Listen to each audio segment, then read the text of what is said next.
La chronique BD, c'est tous les matins du lundi au jeudi sur Radio J. Et pour bien commencer la semaine, c'est Didier Passamoni qui est avec nous, directeur de la rédaction du site Actua BD. Bonjour Didier. Bonjour Ilana. Et toujours un plaisir de vous retrouver. Alors ce matin, vous nous emmenez en Afrique.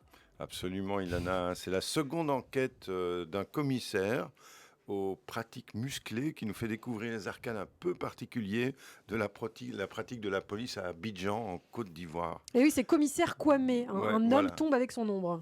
Voilà. Et donc c'est un univers fantastique, plutôt bienveillant, qui raconte une enquête de l'enlèvement de la fille albinos d'un grand patron de l'industrie française par un commissaire en permanence sous pression d'un ministre, lui-même harcelé par les autorités françaises, puisqu'on a enlevé un Français. Le verbe enjoué de Marguerite Aboué, l'autrice à succès de Aya Diopougon, d'Akissi, de Bienvenue, s'allie à merveille avec le très rapide et inspiré de Donatien Marie. C'est une bonne série qui sort des sentiers battus. Alors dites-nous, qui est Marguerite Aboué ? Marguerite Aboué, c'est une conteuse qui n'évoque que ce qu'elle connaît bien. Abidjan, la Côte d'Ivoire, dont elle est originaire. Cette Afrique qu'on connaît mal et où résident désormais plus de francophones qu'en Europe. C'est faux. Dans Aya Diopougon, déjà, on découvrait la sociologie particulière de ce monde méconnu, le poids de la société, les rapports de pouvoir, la corruption, une pauvreté qui côtoie une richesse clinquante, la richesse clinquante des possédants, une population tiraillée entre le modèle occidental importé des colonisateurs et leurs successeurs, et puis le modèle traditionnel qui reste très prégnant au sein des familles. Les croyances, les empreintes d'animisme gardent une influence ancienne et profonde, et sous la plume de Marguerite Aboué, tout ça prend un tour un peu farce. Alors, nous sommes là dans les aventures de l'inspecteur, le fameux Kwame. C'est pas l'inspecteur, c'est le commissaire. Commissaire, pardon, excusez-moi. Puissant.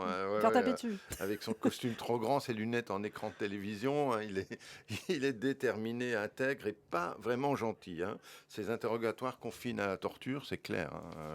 Il a son adjoint, un blanc, collectionneur de voitures de luxe, mais elles sont régulièrement bloquées à la douane en attente de bakshish. En but à des problèmes de couple, l'adjoint blanc et toute une pléiade de fonctionnaires pas vraiment enclins à risquer leur peau dans des quartiers difficiles. Pourtant, jamais cette satire ne verse dans la charge cruelle, dans la caricature implacable. Il y a une espèce de bonté dans la façon dont Aboué regarde ses personnages. Comme le commissaire Kwame, Marguerite Aboué ne s'attarde pas sur l'anecdote et se concentre sur l'essentiel, qui est la résolution de l'enquête. Donc c'est un vrai polar, en fait. Et quant à Donatien Marie, le dessinateur, il a des emportements graphiques un peu à la Christophe Blain. Il sait camper parfaitement ses personnages, les plus pittoresques les uns que les autres.